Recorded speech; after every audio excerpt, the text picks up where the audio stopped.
Në kuadër të 81 vjetorit të çlirimit të Shqipërisë, krejt e shtetit zhvilluan homazhe në varrezat e dëshmorëve të kombit. Presidenti Bayram Begaj, kryeministri Edi Rama, kryetari i Kuvendit Niko Peleshi, ministri i Mbrojtjes Piro Vëngu, kryetaria e komanduara e Tiranës Anuela Ristani dhe veteranë ndërruan dëshmorët, ndërsa vendosën edhe kurore me lule në memorialin Nëna Shqipëri.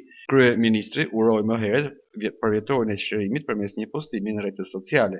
Me urimin për festën kombëtare të çlirimit, i uroi të gjithëve një fundjavë të paqët. Politika e feston e ndarë 29 nëntorin pas debatit mbi largimin e Gjermanit të fundit në vitin 1944, që është ende i hapur.